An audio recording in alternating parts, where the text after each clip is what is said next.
नमस्कार, लोकात्म न्यूज मध्ये आपले हार्दिक स्वागत। बातमी आहे जालना जिल्ह्यातून अवैध देशी विदेशी दारूची वाहतूक करणारा टेम्पोसह मुद्देमाल जप्त, एक आरोपी अटक।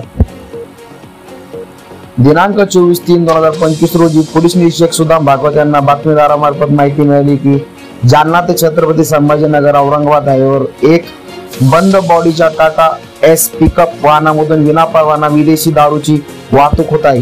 त्या अनुषंगाने पोलीस निरीक्षक सुदाम भागवत यांनी लागलीच पोलीस पथक नेमून वाहनावर कारवाई करण्याबाबत सूचना दिल्या होत्या। त्या अनुषंगाने पोलीस पथकाने एक टाटा एस कंपनीचा वाहन क्रमांक MH02YA 8896 चा पाठलाग करून वाहन व वाहन चालक यांना ताब्यात घेऊन वाहन चालक संशयित नामे परमेश्वर अर्जुन काळे, वय वर्ष 25, राहणार मंगोजळगाव, तालुका घनसंगी, जिल्हा जालना याच्याकडे अधिक विचारपूस केली असता सदर वाहनामध्ये विनापरवाना विदेशी दारूची वाहतूक करीत असल्याबाबत सांगितले।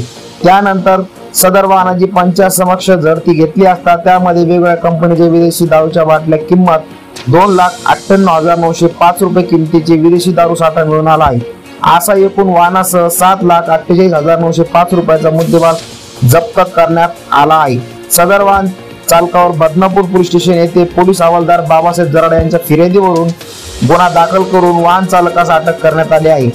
सदर गुन्ह्यात पुढील तपास पोलीस निरीक्षक सुदाम भागवत यांच्या मार्गदर्शनाखाली पोलीस उपनिरीक्षक अजय जयस्वाल हे करीत आहेत। सदरची कामगिरी अजय कुमार बंसल, पोलीस अधीक्षक जालना, आयुष नोपानी, अप्पर पोलीस अधीक्षक जालना, विशाल खांबे, उपविभागीय पोलीस अधिकारी आती कार्यभार यांच्या मार्गदर्शनाखाली पोलीस निरीक्षक सुदाम भागवत, सहाय्यक पोलीस निरीक्षक अविनाश राठोड, पोलीस उपनिरीक्षक दिलीप चौरे, पोलीस उपनिरीक्षक अजय जयस्वाल, सहाय्यक फौजदार संतोष सावंत, विष्णू कुटे, गोविंद डोबा, पोलीस हवालदार बाबासाहेब जराड, कैलास सायनवर, प्रताप जोनवाल, रणजित मोरे, पोलीस कॉन्स्टेबल पूनम सिंग गोलवाल, गोपाल बारवाल, इरफान शेख यांनी सदरची कारवाई केली आहे।